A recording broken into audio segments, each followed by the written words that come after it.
कोकणी माणूस व्यवसाय न करता नोकरीच्या शोधात शहरात जातो. परंतु कोकणात फळ प्रक्रिया उद्योगात मोठी संधी आहे आणि हे शक्य आहे. आज आपण वैभववाडी तालुक्यातील नाधवडे गावातील श्री ताम्हनकर यशस्वी उद्योजक यांची यशोगाथा पाहणार आहोत. त्यांनी काजू प्रक्रिया उद्योगातून दाखवून दिले आहे की छोट्या व्यवसायातून हळूहळू आपला व्यवसाय मोठा कसा करावा. एका व्यवसायाला जोडधंद्यातून कमी खर्चात जास्त नफा कसा मिळवायचा हे आज आपण ऐकणार आहोत ताम्हनकर यांच्याकडून. काजू प्रक्रिया व्यवसायाबरोबर गणपती उत्सवात काजू मोदक, आवळा सरबत, कोकम सरबत, काजूमध्ये खारा काजू, मसाला काजू असे अनेक प्रयोग त्यांनी केले आहेत. लोकांच्या मागणीनुसार आणि व्यवसायातील अनुभवाच्या जोरावर बाजारपेठेत ताम्हनकर ब्रँड पाहायला मिळत आहे. ताम्हनकर यांची पत्नी, मुलगा असं अख्खं कुटुंब या व्यवसायात रात्रंदिवस मेहनत घेऊन व्यवसाय मोठा करून ते गावातील गरजूवंत कुटुंबासाठी आधारस्तंभ बनले आहेत.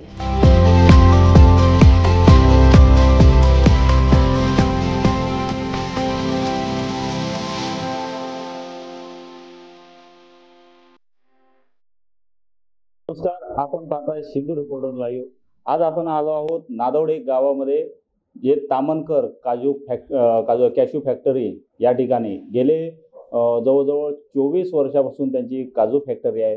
त्याच्यामध्ये त्यांनी गणपती सीझनमध्ये काजू मोदक बनवून आणि आज मार्केटमध्ये त्यांचा काजू मोदक हा फेमस झालेला आहे. लोकांची वर्षानुवर्षे मागणी त्यांची वाढते आहे आणि एक चांगलं उद्योजक या नादवडेसारख्या छोट्याशा गावामध्ये, वैभववाडी तालुक्यातील नादवडे या गावातून जे ताम्हनकर आणि त्यांचं जे कुटुंब, त्यांची पत्नी असेल, मुलगा असेल आणि हे सर्व कुटुंब या ठिकाणी गेले 24 वर्ष शून्यातून विश्व निर्माण करण्यातला प्रकार आपण जो म्हणतो ते आदर्श नवयुवकांना आदर्श असेल, नवीन उद्योजकांना असेल, जो आदर्श दिलाय तो ताम्हनकर यांनी आणि त्यांच्याकडूनच आपण त्या ऐकून घेऊया. नमस्कार ताम्हनकर साहेब. आज जे आपण कॅशू जे मोदक बनवता किंवा काजूगर असतील, जे काय कसं काय तुम्हाला सुचलं कसं आणि कशा पद्धतीने तुम्ही ही काजू फॅक्टरी उभी केली, काय सांगाल? मी प्रथम पहिले कल्याणला राहत होतो. कल्याणला राहत असताना माझ्या डोक्यात पहिल्यापासून होतं की माझं मूळ गाव देवगड तालुक्यातलं, पण वैभववाडी स्थायिक झालं होतं, पण कोकणात आपण आपला काहीतरी एक व्यवसाय, छोटासा उद्योग निर्माण करावा आणि स्थानिक लोकांना रोजगार मिळावा हा हेतू होता. त्या दृष्टीने 1996 साली मी नादवडे या गावामध्ये एक छोटीशी काजू फॅक्टरी सुरू केली. आता मागचा उद्देश हाच होता, महत्त्वाचा आहे की कोकणातले व्यवसाय आज हे मराठी माणसाच्या, स्थानिक माणसांच्या हातात राहावेत आणि त्याच्यासाठी आम्हाला भरपूर इतर लोकांचे पण सहकार्य लाभले. त्यातल्या त्यात अतिशय चांगलं सहकार्य दापोली कृषी विद्यापीठातून आलं आणि स्थानिक लोकांकडून पण चांगलं आम्हाला सहकार्य लाभलेलं आहे. नक्कीच. गेले सुरुवातीला तुम्ही कॅशू फॅक्टरी सुरू केली त्यावेळी तुम्हाला किती टन हे काजू फोडले असतील किंवा त्यावेळी काय अडचणी तुम्हाला आल्या असतील, काय सांगा? अडचणी फारशा आल्या नव्हत्या, पण वैभववाडीसारख्या नादवडे या ठिकाणी स्किल वर्कर हा एक मोठा इथला प्रॉब्लेम असतो. तेच एक मोठी अडचण आली होती. सुरुवातीच्या काळात पहिल्यांदा कसं आम्ही लहान सुरुवात केली होती, तेव्हा 30 किलोचा बॉयलर होता. त्यावेळेला आम्ही वर्षाकाठी 5-10 टन फोडायचो. आता आम्ही ते 30-40 या टनापर्यंत आम्ही आता ते काम आमचं पोहोचवलेलं आहे. आता हे काजू मोदक तुम्ही बनवता, गणपती सीझनलाच बनवता, काय त्याची सुरुवात कधीपासून होते आणि तुमची हे सगळं सांभाळताना तुम्ही मार्केटिंग किंवा ह्या सगळ्या गोष्टी कशा हँडल करता, काय सांगाल? मुळात म्हणजे आम्ही काजू मोदक 2015 पासून करायला लागलो. पहिले फक्त आम्ही 50 केलेले होते. ते 50 असेच स्थानिक दुकानात ठेवले, लोकांना हे केले, दिले काही लोकांना आणि त्यांना दिलं बघा कसे. आणि पहिल्या वर्षी त्यातले काही मोदक आमच्या शेजारच्या स्नेहींनी आंध्र प्रदेश पण पाठवले होते. त्यांना एवढे आवडले आणि तेचपासून आम्हाला ग्रीप मिळायला लागली. पहिल्या वर्षी आम्ही 50 बॉक्स केले, दुसऱ्या वर्षी 300 केले, असे वाढत गेलो. आता ॲप्रॉक्सिमेटली या वर्षीचं आमचं टार्गेट आहे 5000 मोदक बॉक्सचं. अच्छा, म्हणजे 50 बॉक्सपासून यावर्षी तुम्ही 5000 बॉक्सपर्यंत गेला आहे. काय लोकांची ही लोकप्रियता कशी काय निर्माण झाली, काय तुम्ही सांगाल याबद्दल? एक महत्त्वाची गोष्ट होती की आम्हाला चांगली संधी कशामुळे मिळाली. बाजारात ते 30 रुपयात मोदक मिळायचे. ते मोदक नसून फक्त चॉकलेट होती, ती चिंगम होती. आणि लोकांना आम्ही चांगली वस्तू खायची सवयच लावली असं म्हटलं तरी हरकत नाही. कित्येक वेळा मी असे फ्रीमध्ये पण मोदक वाटले की मोदक बघा खाऊन, आणि त्यामुळे हळूहळू ग्रीप मला चांगलीच मिळत गेली याच्यामध्ये की आमची. आणि दुसरी महत्त्वाची गोष्ट आहे की आम्ही आमचे काजू मोदक हे अष्टमीच्या दुसऱ्या दिवशीपासून करतो, कारण आमची व्हॅलिडिटी फक्त 15 दिवसाची. याचं कारण आहे आम्ही आमच्या मोदकात पहिल्यापासून कटाक्ष आहे, आमच्या मोदकामध्ये आम्ही कुठल्याही प्रकारचं केमिकल्स हे वापरत नाही. त्यामुळे आमचे बेस्ट बिफोर जेमेतेमे फक्त 15 दिवसाचं असतं. डोळ्यासमोर टार्गेट ठेवून गौरी गणपतीच्या विसर्जनाच्या आधी 15 दिवस कॅल्क्युलेट करून आम्ही ते मोदक बनवतो. आमचा स्वतःचा काजूचा कारखाना असल्यामुळे आम्हाला मुळात म्हणजे आमचा तुकडा आमच्याकडे आम्हाला मिळतो. पण जो पहिल्यापासून कटाक्ष आहे की एखादी वस्तू करावी तर ती चांगली करावी. त्याच्यामुळे ओरिजिनल काजू पावडर, चांगल्या प्रकारची साखर, लिक्विड ग्लुकोज आणि विदाऊट केमिकल अशी वस्तू आम्ही मोदक आहेत ते आमच्या एकदम लोकांना पसंतीला उतरले. त्यासाठी मात्र एक आहे की भयंकर आम्ही कष्टातनं जात असतो, कारण प्रत्येक गोष्टीवर माझा वैयक्तिक पर्सनल ॲटिट्यूड हा असतो. मोदक कसे भरणं, काय करणं, डिझाईन कसं बनवणं, आणि हे सगळं मी माझ्या वैयक्तिक आणि माझ्या कुटुंबाच्या सहकार्यानेच केलेलं आहे. आता तुम्ही काजू मोदक बनवता, काजू फॅक्टरी आहे, या व्यतिरिक्त तुम्ही कॅटरर्स म्हणजे जेवणाच्या ऑर्डरी पण घेता.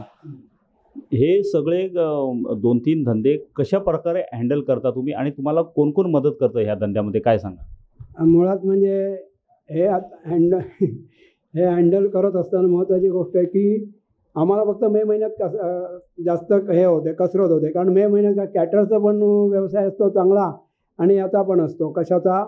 आपला काजूचा, म्हणजे काजू घेऊन स्टोअर वगैरे करणं. पण ह्याच्यात जर महत्त्वाचं बघायला गेलं तर जी एक अत्यंत मोठी शक्ती जी माझ्या पाठीमागे उभी आहे ती माझ्या कुटुंबाची आणि स्पेशली अगदी पत्नीची. तिच्याशिवाय मी हे करूच शकत नाही. जागतिक सत्य आहे की करू शकत नाही. आणि पहिल्यापासून कल्याणला आमचं हॉटेल होतं. ॲक्च्युअल पहिल्यापासून हॉटेल हा व्यवसाय असा आहे की तिथे तुम्हाला 12 आणि 14 तास काम हे करायलाच लागतं. त्यामुळे 14 तास काम करायची पहिल्यापासून सवय झाली. 12 तास तर काम करायची सवय झाली. त्यामुळे आमच्या हातनं हँडल होतं. उलट एका दिवशी काम नसलं तर आम्हाला वेळ लागायची वेळ येते, असं आमची परिस्थिती. त्यामुळे आम्ही, आणि थोडं एक महत्त्वाचं आहे, नियोजन आहे. शेवटी कुठली गोष्ट नियोजनाशिवाय होत नाही, त्यामुळे आम्ही नियोजन करतो. पण त्यात पर्टिक्युलर नादवड्यासारख्या ठिकाणची स्पेशली आम्ही म्हणायला गेलो तर आमची गावठण आळी आहे. गावठण आळीतल्या काही आम्हाला सहकारी आहेत, आणि जास्तीत जास्त एक महादेवाची वाडी आहे. त्या वाडीतल्या आमच्या पत्नीच्या ज्या मैत्रिणी आहेत किंवा सहकार्य आहेत त्यांच्या मदतीनेच आम्ही खरं पाहायला गेलं तर जास्त करतो. खरं पाहायला गेलं तर जेवढा पत्नीचा माझा भाग आहे किंवा आमच्या कुटुंबाचा जेवढी साथ आहे तेवढं जास्त बघायला गेलं तर ह्या यशात नादवड्यातल्या बऱ्याच ठिकाणच्या लोकांचा पण हात चांगला आहे. म्हणजे आम्हाला वेळोवेळी ते उपलब्ध होतात हे सगळं करून देण्यासाठी. त्याच्यामुळे आम्हाला यश मिळतं. काय तुमच्याकडे सध्या किती लोक आहेत, किती लोक कामाला आहेत, आणि किती वर्षभर असतात की तात्पुरती तुम्ही घेता? आता कॅटरर्सच्या बाबतीत म्हणालं तर कधी 2 माणसं पण असतात, जशा ऑर्डर असतात तसे आमचे 25 माणसं पण असतात. त्याच्यानंतर काजूवर 6 माणसं ही आमची कायमची असतात, जे 10 माणसं काम करतात. एवढा कामगार वर्ग आमच्याकडे आहे. म्हणजे तुमचा मुख्य व्यवसाय हा काजू फॅक्टरीचा आहे. आता ह्या तुम्ही मुंबईला होता म्हणून सांगितलं, आताच मुंबई सोडून गावी कशासाठी आला, काय म्हणून आला, काय सांगाल, त्याचं रहस्य काय आहे? आता जर तसं पाहायला गेलं, हे रहस्य जे आहे ना, ते रहस्य सांगायला गेलं तर मी राजकारण विरहित सांगेन, कारण राजकारणापासून दूर असणं चांगलं आहे. पण त्याच्यात एक सांगतो की लहानपणी आम्हाला ओढ होती मोठ्या भावाच्या म्हणजे तो म्हणाला माझ्याबरोबर, एक दिवस शिवाजी पार्कला चल रे बाळासाहेबांच्या मिटिंगला, कारण तो हाडाचा कट्टर शिवसैनिक आहे. तो मला तिथे मिटिंगला घेऊन गेला होता. आणि त्यावेळेस मी लहानपणी बाळासाहेबांनी एक शब्द वापरले होते की महाराष्ट्रात प्रत्येक व्यवसाय मराठी माणसाच्या हातात असायला पाहिजे, अशी मला मराठीची जडणघडण ठेवायची. खरं पाहायला गेलं तर माझा व्यवसाय तर तेच बाळकडू आहे. आज माझा तसा मी कुठल्याही राजकीय पक्षांशी एवढा हे करत नाही, पण त्यांनी माझ्या एक मराठी माणसाच्या हातात व्यवसाय. आणि दुसरी गोष्ट म्हणजे मुंबईमध्ये मी स्वतः बघितलेलं आहे मराठी माणसाचं. मग आपल्या कोकणातला जो हा व्यवसाय हा वेळीच मराठी माणसाने माणसाने याच्या छाप उमटवावी किंवा अंगीकारावं हे माझ्या मनातली इच्छा होती. पण नुसतं बोलून चालत नाही, पण आपण काहीतरी करावं. पण त्याच्यापेक्षा पण ह्या गोष्टी आहेत. पण त्याच्याबरोबरच सगळ्यात महत्त्वाची जी गोष्ट होती ती अशी होती की पहिल्यापासून माझी इच्छा होती. कारण मी अक्षरशः हॉटेलमध्ये जे काम केलं, आमचं स्वतःचं वडिलांचं हॉटेल होतं. आमची आई फार लहानपणी गेली. मी वयाच्या 10व्या वर्षी हॉटेलमध्ये कामाला चढलो. पण त्यावेळेला मी दुकानातल्या लोकांच्या उष्ट्या कपशा पण मला धुवायला लागत होत्या. पण त्यावेळी माझं स्वप्न होतं 10 माणसांचं काही नाही, एक स्वतःची फॅक्टरी उभी करीन. ही एक आणि बाळासाहेबांचे शब्द, या 2 गोष्टी जुळून आल्या आणि मला हे माझी दारं कोकणासाठी माझ्यासाठी कोकणाची दारं उघडली गेली. मुळात गाव कोकण असल्यामुळे इथे खरं पाहायला गेलं तर व्यवसायाला पुष्कळ संधी आहे. आणि मी हेच सांगेन की इथल्या माणसांनी खरंच लक्ष द्यावं. तुम्ही काय सांगाल ह्या काजू फॅक्टरीमध्ये आपला घरातला जेवण किंवा सर्व कामं आहे ती उरकून या फॅक्टरीमध्ये कशा पद्धतीने तुम्ही लक्ष देता? पहिलं मुळात माझं लग्न झालं तर मी सासरी गेले. सासरी गेल्यावर पूर्ण व्यवसायाचंच होतं पूर्ण. पण त्यावेळी मला खूप असं व्यवसाय, यांचं हॉटेल होतं, त्यावेळी कामाचा खूप त्रास व्हायचा. मला खूप राग यायचा तेव्हा की अशी मोकळी कशी 5 मिनटंही मिळायची नाही. मी म्हटलं ह्या व्यवसायापेक्षा एखादं नोकरीवाला केलं असताना तरी बरं झालं असतं. पण नंतर हळूहळू त्याच्यात ओढ निर्माण झाली. म्हणजे ज्यावेळी माझं लग्न झालं होतं यांच्या घरात 5 किलोच बटाटे असे शिजून म्हणजे त्याचं हॉटेलमध्ये हे करत होते. नंतर 5चे 25 झाले, 25चे 30 झालं. नंतर त्या गोष्टीत एक ओढ निर्माण झाली आणि नंतर हे मला म्हणाले की आपण कोकणात जाऊन काहीतरी एक व्यवसाय करू. पण त्यावेळी मला सासरे पण म्हणाले होते की तू हे जात आहेत कर, पण त्यांना तू सांग की जाऊ नको म्हणून, कोकणात जाऊन तुम्ही काय करणार आहात. तर मी म्हटलं नाही, कोकणात जाऊन काय करणार आहात, ते जर त्यांना आवड असेल, जिथे ओढणी आवड असेल तिथे सगळं घडू शकतं. म्हणून मग त्यांच्याबरोबर मी पण इकडे आले. त्याच्यानंतर आम्ही इथलं सगळं स्थायिक हे केलं आणि ज्यावेळी आम्ही इथे आलो त्यावेळी आमच्याकडे काहीच नव्हतं, म्हणजे पूर्ण शून्यातच होतो आम्ही. आणि त्यावेळी यांनी बँक ऑफ इंडियाकडनं 1,80,000 रुपये कर्ज काढलं होतं आणि त्या कर्जाच्या ह्याच्यात आम्ही सगळं हे उभं केलं होतं.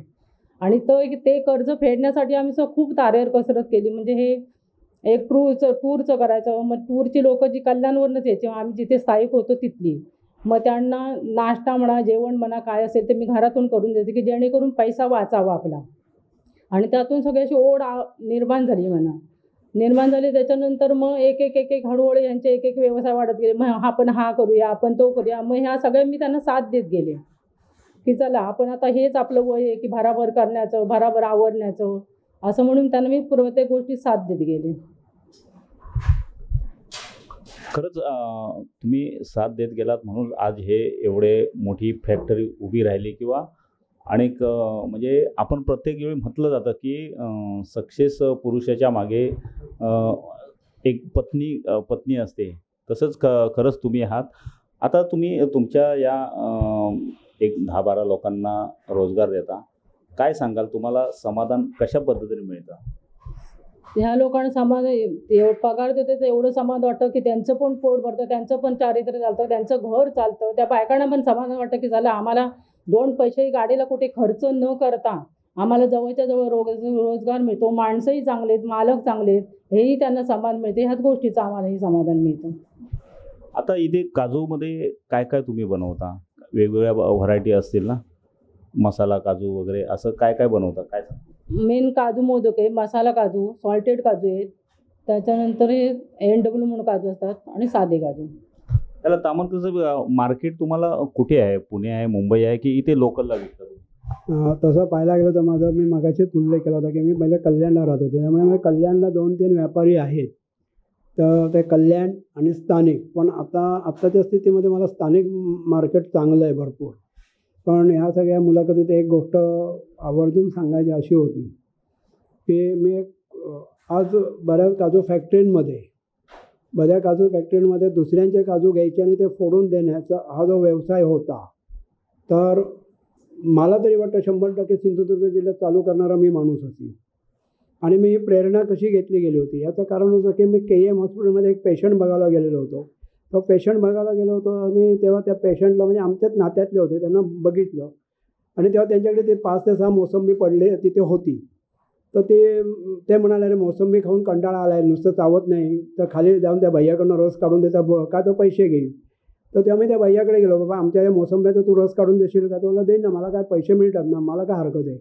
आणि ही त्यावेळेला मी प्रेरणा घेतली होती आणि इथे येऊन मी त्यावेळेला खरोखर नादवड्यात आणि मला 100% सांगतो की त्यावेळेस सिंधुदुर्ग जिल्ह्यामध्ये किमान लहान युनिट्स तरी कोणाचे काजू घेऊन फोडा, मुळात म्हणजे वैभववाडी तालुक्यातलं लहान युनिट काजूचं आहे माझं पहिलं आहे. एक शिंगरे नावाच्या करूरमध्ये सुरू केलं होतं, पण ते 2 महिन्यातच त्यांनी बंद केलं. पण मोठ्या प्रमाणात होतं पहिलं युनिट मी चालू केलं. त्यावेळेला मी लोकांच्या घरी जायचो, तुमचा काजू आहे ना तुम्ही चुलीत भाजता, निम्मा फुकट जातो, मी तुम्हाला फोडून देतो, मला एवढा चार्ज द्या. आज खरं पाहायला गेलो तर प्रोसेस करणं हाच माझा मोठा व्यवसाय, ज्यातून 15-15 टन लोकांचे काजू प्रोसेस करतो.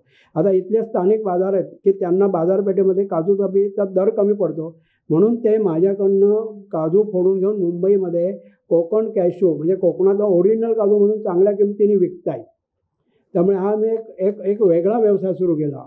हां, सध्या मार्केटमध्ये आफ्रिकन काजू आला आहे, त्याचा परिणाम या आपल्या कोकणच्या काजूवरती झाला आहे का? तसं पाहायला गेलं तर हा विषय पण वादग्रस्त होऊ शकतो. आफ्रिकन काजू आला आहे त्याचा परिणाम होतोय, नाही होत आहे असं म्हणत नाही आहे. पण शेवटी कसं आहे माहिती आहे काय, महत्त्वाची गोष्ट अशी आहे की मार्केटमध्ये ज्यावेळेला आपण उतरतो आहे, मग तो लहान असो किंवा मोठा असो, मार्केटमध्ये उतरतो त्या प्रत्येक व्यवसायात समस्या उभ्या राहत असतात. मग त्या समस्यांना आपण तोंड देणं काम आहे. पण आज साऊथ आफ्रिकेचा काजू आला याचा फटका बसतोय कसा, तो स्थानिक शेतकऱ्यांना बसतो आणि त्याचं निश्चितच वाईट वाटते. असं काही नाही आहे, पण ॲक्च्युअल त्या काजू बागायतदारांचं नेहमी बोट काजू फोडणाऱ्यांकडे असतो. पण आजची परिस्थिती अशी आहे की काजू फोडणारे ह्याला काय दोषी आहेत, काही दोषी नाही आहेत. कारण शेवटी आम्ही जर तुमच्याकडनं 100 रुपयाने माल घेतला तरी त्याच हिशोबात आम्हाला मुंबईचा व्यापारी पैसे देतो, तुमच्याकडनं 150ने घेतला तरी त्याच याच्यामध्ये देतो. पण परिस्थिती अशी होती, परिस्थिती आज मार्केटच आज कोरोनापासून मार्केटचीच परिस्थिती अशी बिकट झालेली आहे की काजू घरांना आपण ज्या प्रमाणात हे म्हणजे दर मिळाला पाहिजे घरांना तसा दर मिळत नाही. आणि का काजू हे होत आहेत, आता काही लोक म्हणतात की नाही त्या बाहेरच्या काजू बीला बंदी वगैरे घालायला पाहिजे. तर वरच्या पातळीवर या गोष्टी आम्ही चौकशी केली. आम्ही आमचं आणि वैयक्तिक मी म्हणाल वैयक्तिक म्हटलं तर मी याच म्हणण्यात आहे की काजू शेतकऱ्यांना योग्य भाव मिळालाच पाहिजे. पण तो शेतकऱ्यांना योग्य भाव मिळताना माझं थोडं स्पष्ट मत पण असं आहे की शेतकऱ्यांनी मुंबईच्या मार्केटची पण विचारणा करायला पाहिजे. शेतकरी फक्त स्वतःच्या ह्याच्यातला एक चाकोरीतलाच विचार करतो, फोडणारा दोषी ठरतो. पण आज फोडणाऱ्याची अवस्था अशी आहे बघा, शेतकरी म्हणतो आम्हाला एवढा दर मिळाला पाहिजे, म्हणजे फोडणारा आज काजू विकत कोण घेतो आहे, मधले दलाल घेत आहेत. काजू फोडणारा घेत नाही आहे, दलाल घेत आहेत मधले. काजू फोडणारा काजू बीचा भाव ठरवू शकतो आहे का, नाही ठरवत, दलाल ठरवतो आहे. काजू गेला तर तिकडनं आज 55 दिवस आम्हाला पेमेंट मिळत नाही तिकडनं, बँकेचं 12% व्याज. काजू आज मी माझे मित्र आहेत वैभववाडीतले की काजू बागायतदार आहेत, त्यांना मी सहज एक विचारला होता प्रश्न की बाजारात 800 रुपये किलो बदाम आहे, तुम्ही वर्षाला किती किलो आणून खाता.